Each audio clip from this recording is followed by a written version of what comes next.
Hello.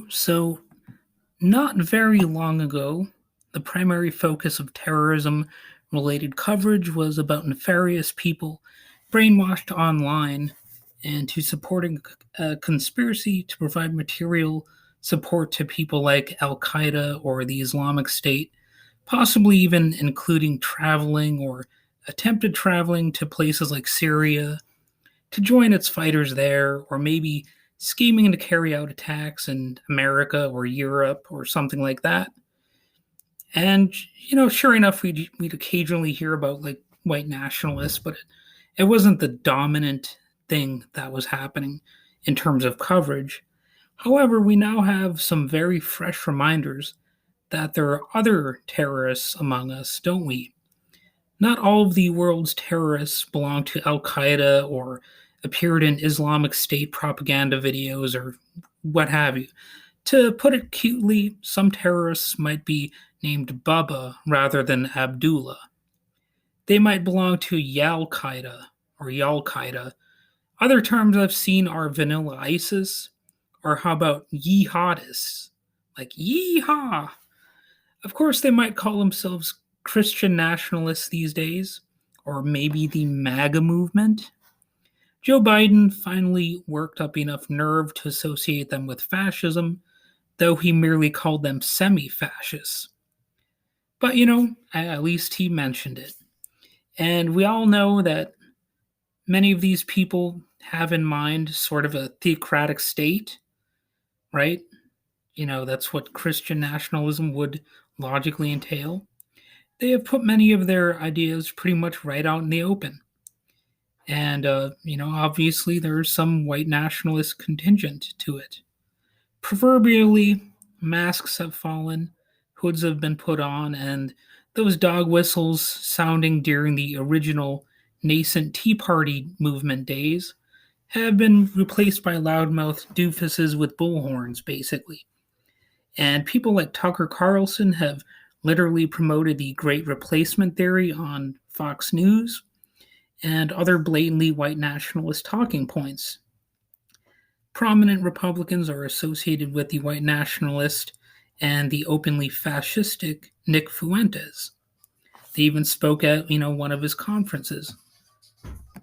And in fact, there was a who's who of those people speaking at his extremist PAC, like we had Georgia Representative Marjorie Taylor Greene, Arizona Representative Paul Gosar, Arizona Senator Wendy Rogers, former Arizona Sheriff Joe Arpaio, and you'll notice there's a pretty heavy presence of Arizona extremists at that event. But also, speaking, at the Nick Fuentes event, you had Lieutenant Governor of, well, I don't know if she spoke there, but she was at least present. You had Lieutenant Governor of Idaho, Janice McGeachin, and you also had Patrick Casey of the Identity Evropa, or is it Europa? I don't know. They put a V there instead of a U. But, the point is it's an extremist cult. Sometimes, Patrick Casey's rebranded himself. These people do rebrand themselves when they find it convenient.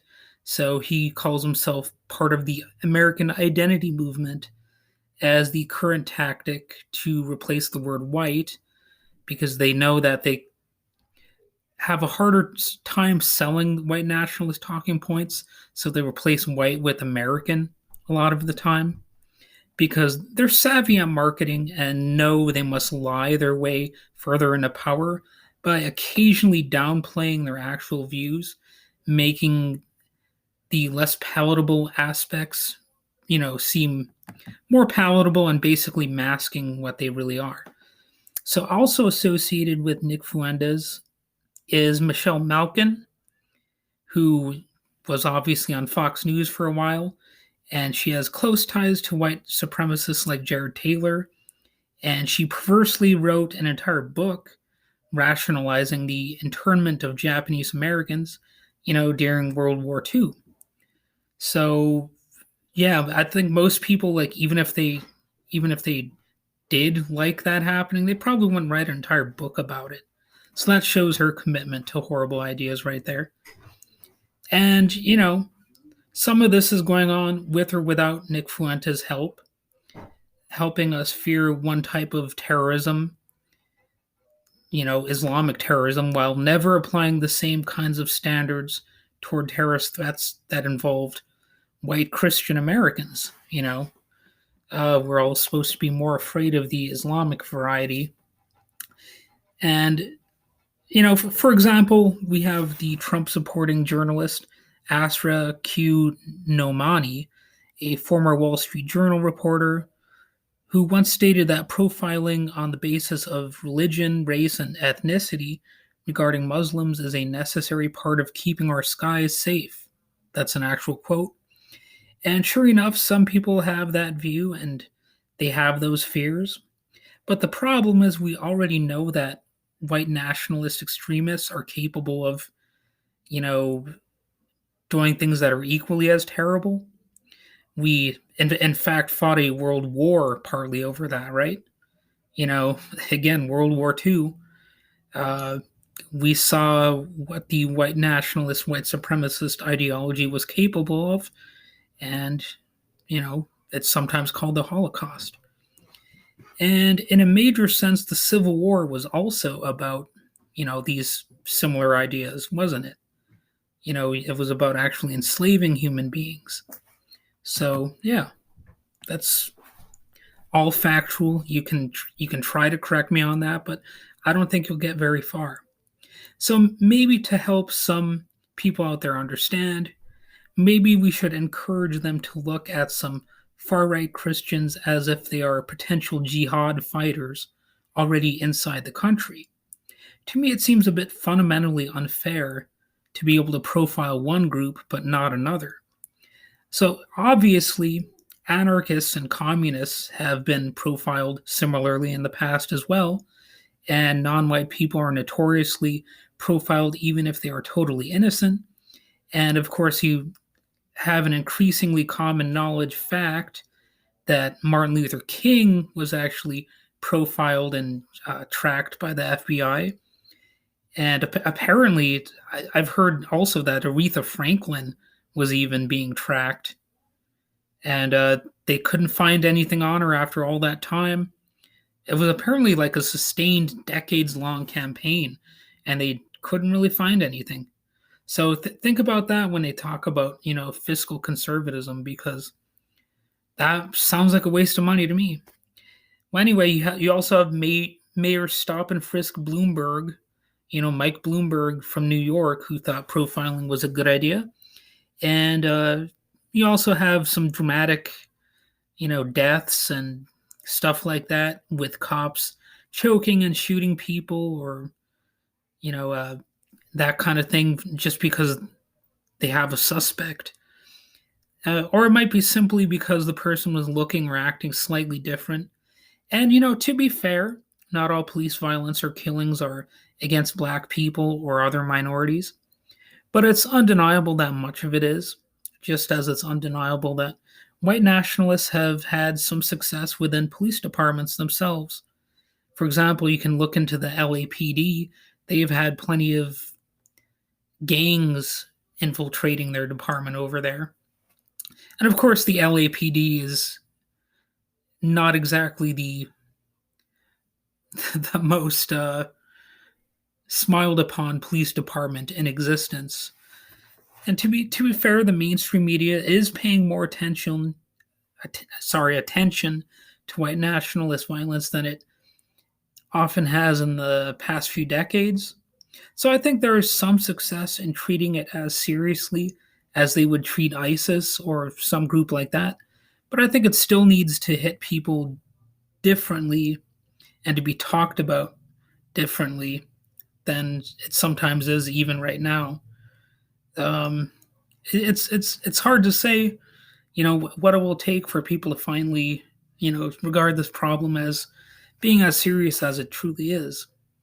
Even though they were involved in attacking this nation's capital recently, it still seems people hesitate to call, the Oath Keepers or the Proud Boys terrorists.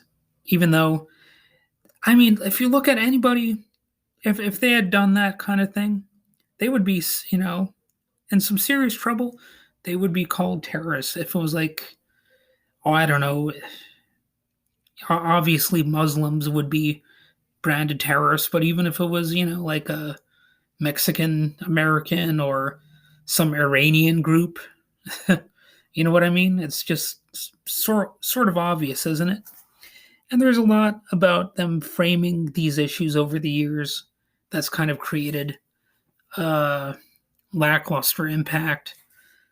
So, for example, on Thursday, October 1st, 2020, the DOJ quoted John C. Demers, the Assistant Attorney General for National Security, as saying, with this week's repatriations, the United States has brought back every American supporter of ISIS known to be held by the Syrian Democratic Forces against whom we have charges. So that's them actually talking about ISIS, you know. That doesn't that sound like, I mean, not like they have to hype it up, but that's just phrased in the most boring way possible. I mean, I'm not a believer that you have to spice everything up, but like you can barely even understand what happened in that sentence, like if you're an average American. So even sometimes when they're talking about, the Islamic extremists, they use kind of boring language to sort of dull it down, let alone when they're talking about groups that probably deserve more attention these days. So they are known as terrorists for plotting to join the Islamic State. There will be a unique focus on how they become terrorists. We'll hear about the suspected ringleader, how about the prosecutors, whether these suspects were Somali American or, from some other country or from this place or that. Lots of talk and extra focus on who they are, where they're from, who's funding them, what may have radicalized them, etc. But over the years, obviously, not much focus like that has been directed at these white nationalist groups. It seems like the white supremacist groups only get that sort of focus now because some of these cases are just so high profile and so much more common that it's simply harder to look away. And certain prominent Republicans are mainstreaming so many of their talking points that we're even forced to kind of address them in that sense too. So there's only a sense of urgency because we're right in the middle of that urgency.